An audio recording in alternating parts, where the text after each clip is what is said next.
Welcome back to Innovators with Jane King. I'm David Grasso from Gen Biz. Today we're going to debate Medicare for All, a plan being pushed by Democratic presidential candidates Bernie Sanders and Elizabeth Warren. Medicare for All would ban private insurance and have the federal government take over health care. Joining me to debate this hot-button topic is Justin Dent, Executive Director of Ethos, Jack Crowe from the National Review, and John Burnett, advisor to the New York GOP. How are you all doing today? Good to be here. Excellent, thank you. Okay, so is this a good idea? Justin, what do you think about Medicare for All? Yeah, I mean, obviously there needs to be some change in how healthcare is approached in this country, right? The current system is broken and it's not being fixed anytime soon. Medicare for All is not the answer, right? 60% of people do not want more taxes, particularly for healthcare. And so I think we have to reevaluate how we go about getting more people to access to quality healthcare. Cool. How about you, Jack?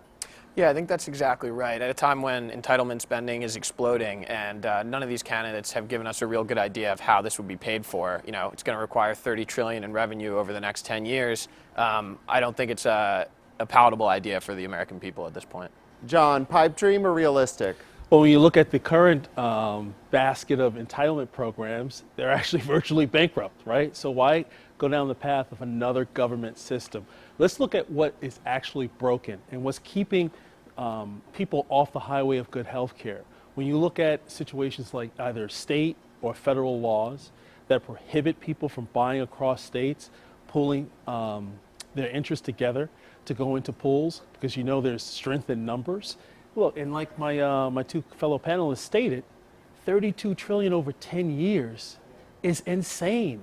Right now, we're actually spending so much as far as a percentage of our GDP. There is some value to being able to have people congregate together, right? That's why employer premiums and employer healthcare plans are so effective, right? Because that's why they get better premiums than on Obamacare, right? For instance, my premiums have gone up astronomically, whereas the rate of increase for employer premiums are going up less than that.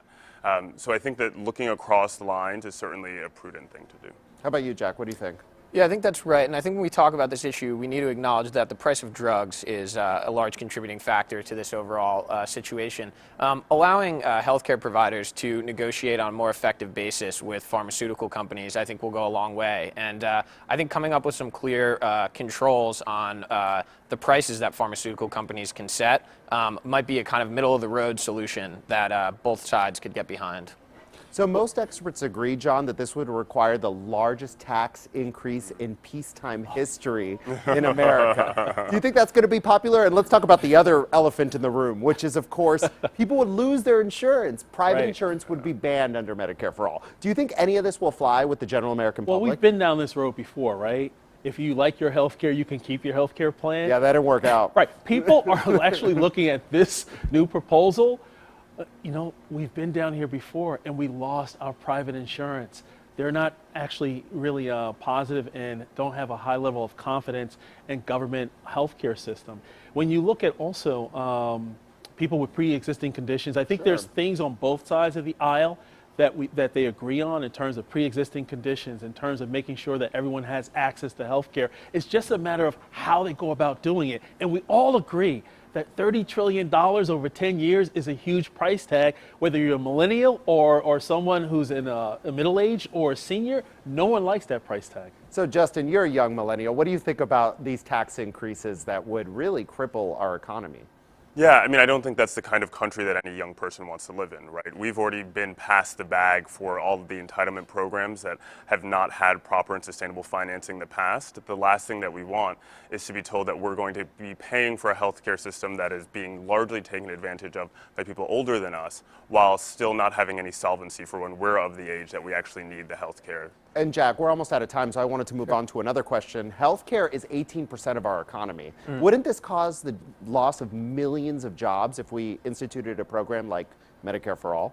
Yeah, that's right. I think we'd see a massive disruption in the healthcare sector. And I think one thing we really need to think about is when people say, you know, your taxes are going to increase, but your overall costs will go down, there's not a lot of transparency in that. And so people are worried about, will my personal costs, considering my taxes, go up? So what do you guys propose instead? Because obviously we have a problem. We have a problem with our healthcare system.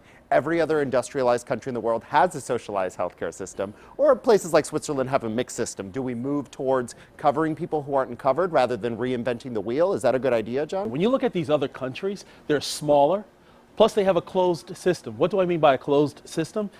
They don't have a robust immigration system like we do, where whoever comes across the border, we actually provide different benefits from A to Z.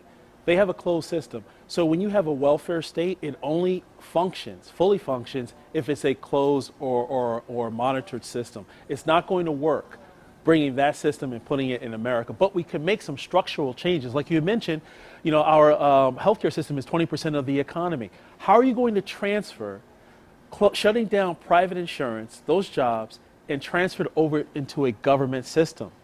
Right? Because you have to pay. Chaotic. Right. It's going to not only be chaotic, it's not going to be fully functional. People are going to be out of work, but you know what? They'll have access to free healthcare. Well, unfortunately, gentlemen, we're out of time. Thank you so much for taking the time to talk to us today. And thank you for joining us today for Innovators. We'll be back next week with a new panel.